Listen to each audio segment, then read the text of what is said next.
तर hello guys, मी प्रवीण तुमच्या सर्वांचं पुन्हा एकदा स्वागत करतो पुणे टू मालवण आणि गणपतीपुळे या व्लॉग सिरीजमध्ये. तर आज आपला तिसरा दिवस आहे आणि जस्ट आम्ही निघालो आहे मालवणवरून गणपतीपुळेसाठी. इथले 2 दिवस खरंच खूप सुंदर गेले. पहिल्या दिवशी आम्ही जसं की पहिल्या 2 व्हिडिओजमध्ये बघितलं असेल, पहिल्यांदी महालक्ष्मी मंदिर केलं कोल्हापूर आणि तिथून मालवणला आलो. संध्याकाळी देवबाग बीचला गेलो, थोडंसं फक्त राफ्टिंग वगैरे केलं. दुसऱ्या दिवशी सकाळी म्हणजेच कालच सकाळी परत तिकडे गेलो देवबाग बीचवरतीच. तिथे राहिलेलं वॉटर स्पोर्ट्स केले आणि पॅरासेलिंग आणि स्कुबा हे सगळ्यात महत्त्वाचं होतं आमच्यासाठी, त्याच्यामुळे ते कालच करून घेतलं दुपारी. आणि पॅरासेलिंगचा एक्सपिरियन्स एकदमच भारी होता. म्हणजे जेव्हा ते तुम्हाला पाण्यात बुडवतात आणि अचानक वरती नेतात ना, तो जो काही सीन दिसतो तुम्हाला समुद्राचा एकदम टॉपवर ना, तो एकदम कडक सीन असतो.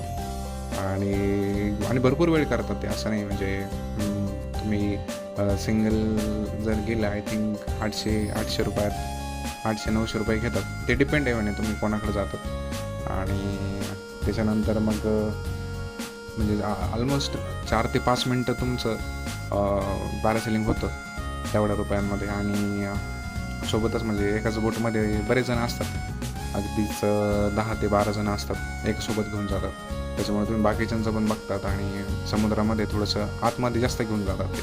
त्याच्यामुळे समुद्राचा पण तुम्ही जेव्हा बोटमध्ये असता तेव्हा तो समुद्राचा सीन पण तुम्ही एन्जॉय करू शकता. पण झालं असं आमच्यासोबत जेवढे मेंबर होते त्याच्यामध्ये लेडीज पण बऱ्याच होत्या त्या बोटमध्ये, तर त्याच्यामुळे त्यांना ते मोशन सिकनेस आला का काय माहीत नाही, कंटिन्यू ते बोट खालीवर होत असते, त्याच्यामुळे बऱ्याच जणांना उलटा झाला. तरी पण नंतर ते नॉर्मल झालं आणि ते पण एन्जॉय करत होते.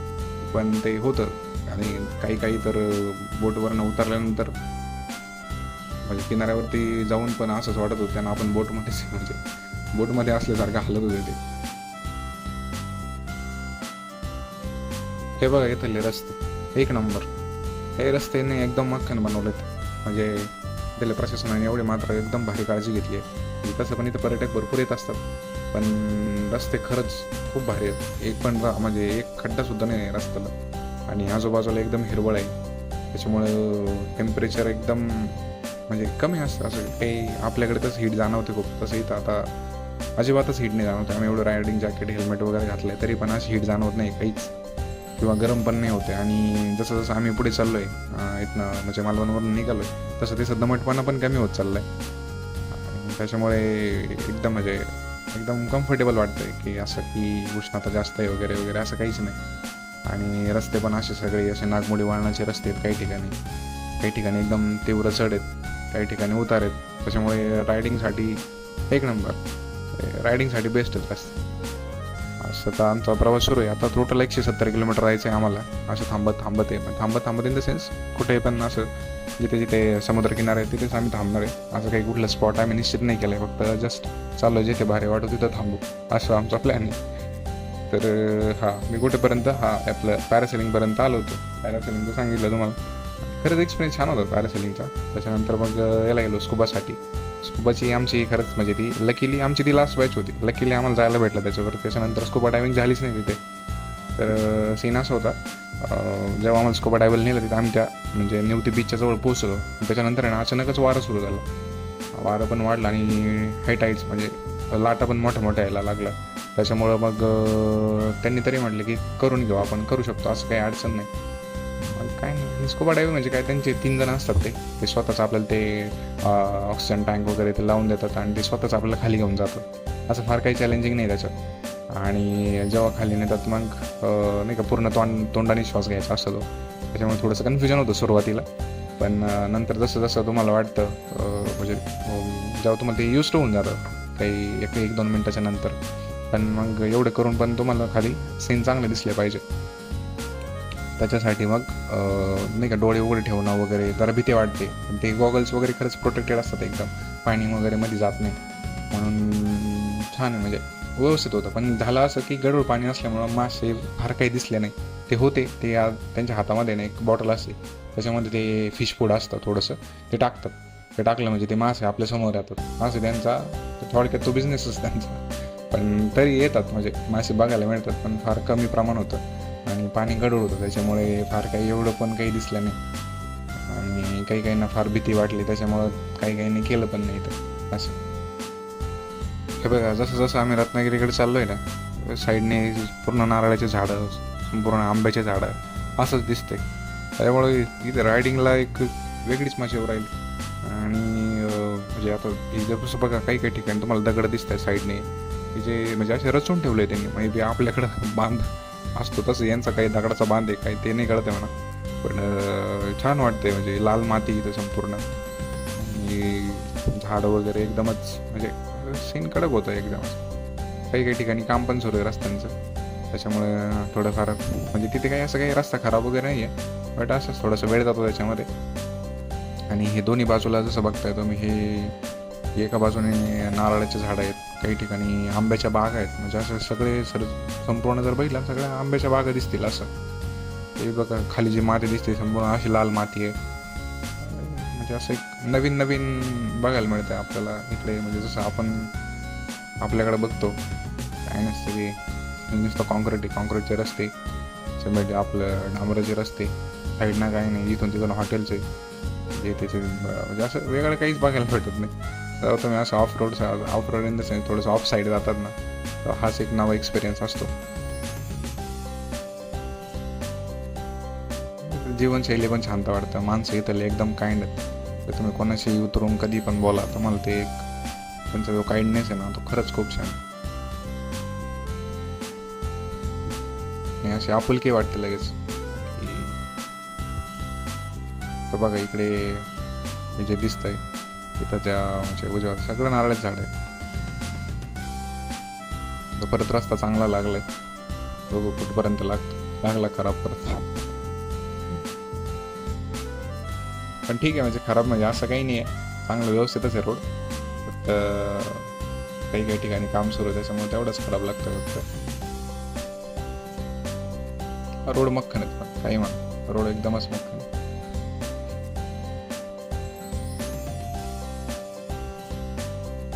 आमचा एक किस्सा सांगतो कालचा तुम्हाला.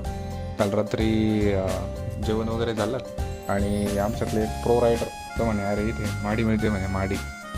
तर तो प्यायची म्हणे. म्हणलं घे बाबा, आम्हाला तर काही कोणाला इच्छा नव्हती बाकीच्यांना. घेतले त्याने, आला बरं का ते काहीतरी 100 रुपये लिटरने तो घेऊन आला एक बॉटल. आणि ते काहीतरी जेवणाच्या आधी अर्धा तास पितात. तो पिला आणि पिल्याच्या नंतर आम्ही जेवण करणारच होतो अर्ध्या पाऊण तासामध्ये. जेवायला गेलो आम्ही, तो आणि ऑटोमॅटिक हसायला लागलो. म्हणलं काय रे, तर म्हणतो काही नाही, हसू येते मला. तर काय झालं आम्हाला सांग, काहीच नाही. तो सांगा ना, नुसताच हसत होता. आणि विशेष म्हणजे ते रस्त्याने गाड्या चालल्या होत्या, गाड्यांना बघून तो रिक्षा चालली होती, तो रिक्षाला आई शरम होता. त्याची लेवल आम्हाला लक्षात आली. काही नाही, त्याला जेवू घातलं जास्त, खूप जेवण केलं त्याने आणि निवांत झोपला. हे बघा, हे सगळे आंब्याचे झाड आहेत. म्हणजे असं आंब्याच्या बागातूनच चाललं आहे आम्ही. उगाच कोणाचे फटके पडतील म्हणून कुठं थांबत नाही आंबे तोडायला. पण दिसत आहेत आंबे एकदमच भारी आहेत, मात्र सीन कडक आहे. बघा हा रस्ता आहे, असं फुल जंगल वाटतंय.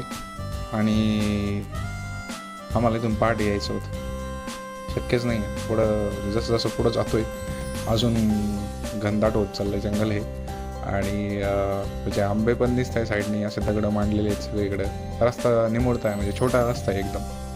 आणि म्हणजे खरंच अंधारात येण्यासारखं नाही आहे, म्हणजे भीती वाटते खूप. ठीक आहे, आता सोबत असल्यावरती विषय वेगळा असतो, पण त्यातली सोबत असली तरी अंधार असेल तर शक्य नाही या रोडने, जरा भीती वाटते. बघा हा रस्ता,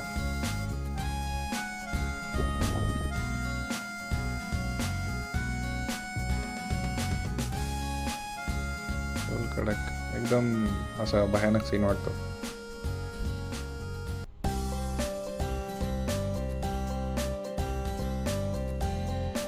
जुनी नाणं पडली इथे, किती दिवसाची दिसत नाही.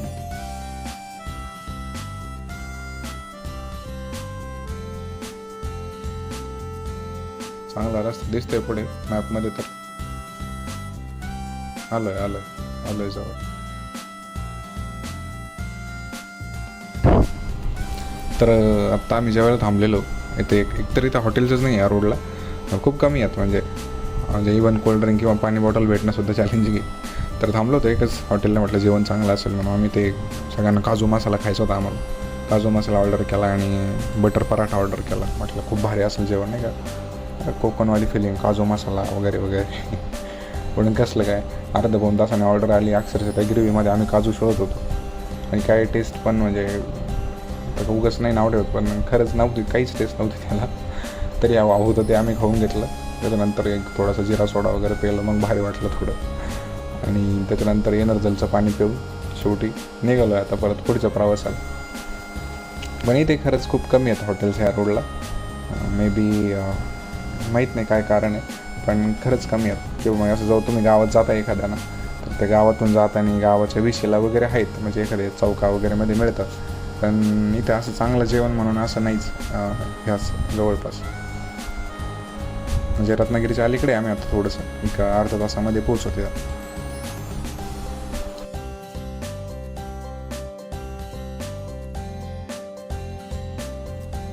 हा समोर जो दिसतोय तो विजयदुर्ग किल्ला आहे. गाडी बीचवर आणली खरी, पण आता ती फसत चालली आहे. कारण बीचवरती आम्हाला थोडेसे सीन्स कलेक्ट करायचे होते, पण ते गाडी जवळजवळ जसं जसं पुढं चाललोय जशी फसती आहे. बघू शकता तुम्ही, जातच नाही पुढं. तरी आता रिटर्न येतोय, रिटर्न नेण्याचा प्रयत्न सुरू आहे. एकदम हळूवार न्यावं लागते, नाही तर ती जास्त रेस केली तर जागेवर जाते खाली.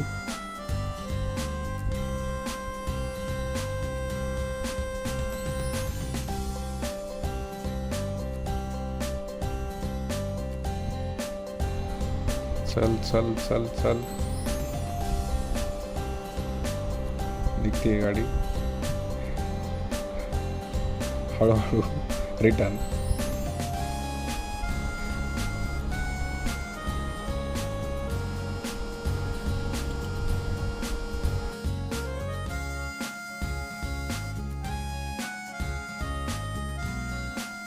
त्या बीचवरती थांबून थोडेसे फोटोज कलेक्ट करून आणि थोडासा डान्स करून आम्ही आता पुढे चाललो आहे. आणि जाताना अशा अनेक ठिकाणी असे ब्रिज आहेत, म्हणजे ह्या रस्त्याला भरपूर ठिकाणी ब्रिज आहेत असे. आणि ब्रिजवरून तो बाजूचंही असं दिसतंय ना, ते भारी वाटतं एकदम. रस्ते मात्र म्हणजे खरंच विशेष सांगेल नाही, रस्ते खरंच खूप भारी तिकडे.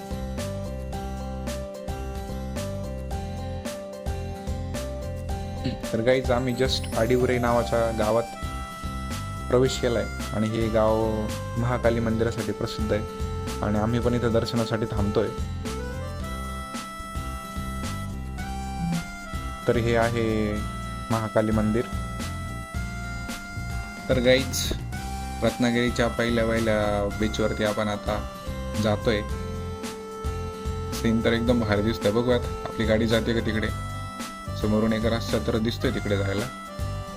बघूया तिथनं जाता येते का. हा यस, आहे रस्ता आहे. चलो लेट्स गो.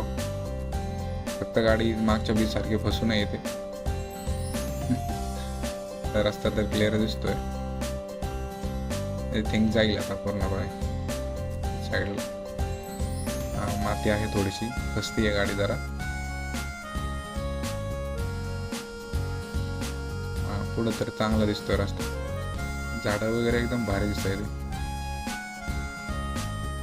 थिंक अलीकडेच थांबावं लागेल आपल्याला. थोडेसे फोटोज क्लिक करून लगेचच निघायला लागेल, कारण ऊन पण जास्त झालं जरा. आय थिंक ही एक छोटीशी सी लिंक आहे.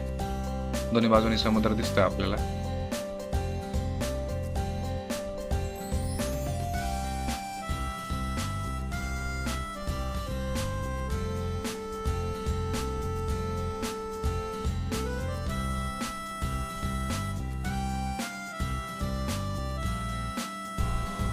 या भागामध्ये ना होळी खेळण्याची एक वेगळीच क्रेज आहे.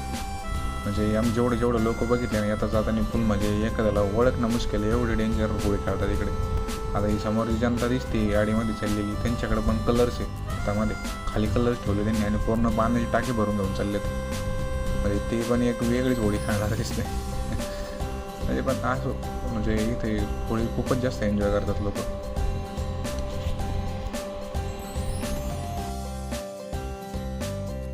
तर इथले प्रसिद्ध ते आरेवारे बीच आहे खाली बॅक साईडला.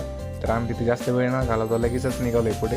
तर डाव्या हाताला जे बघते तर तीच किनारपट्टी आहे सगळी, आणि वरून व्ह्यू खरंच भारी दिसतो एकदम. तर जो बघताय हा व्ह्यू बघा इथं डाव्या हाताला, तर सगळा तीच किनारपट्टी आहे. आणि आम्ही आता सरळ निघालो आहे गणपतीपुळेकडे.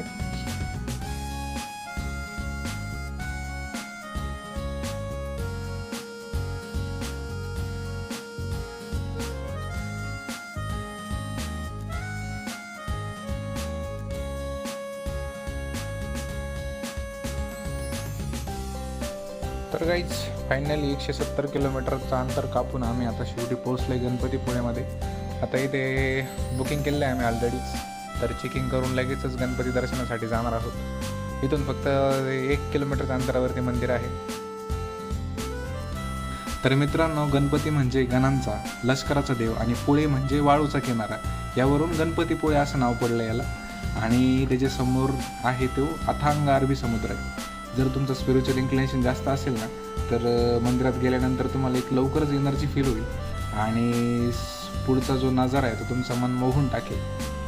तर आजच्या प्रवासासाठी इतकंच. असं आहे की तुम्हाला हा प्रवास माझ्यासोबत आवडला असेल, आणि जर आवडला असेल तर लाईक, शेअर आणि चॅनलला सबस्क्राईब करायला विसरू नका. पुढच्या व्लॉगमध्ये भेटूया. तोपर्यंत सुरक्षित प्रवास करा आणि नवीन नवीन ठिकाणं एक्सप्लोअर करत राहा. आणि पार्ट 1 आणि पार्ट 2 दोन्ही व्लॉगची लिंक मी डिस्क्रिप्शनमध्ये टाकतो आहे, तर ते पण बघायला विसरू नका. धन्यवाद.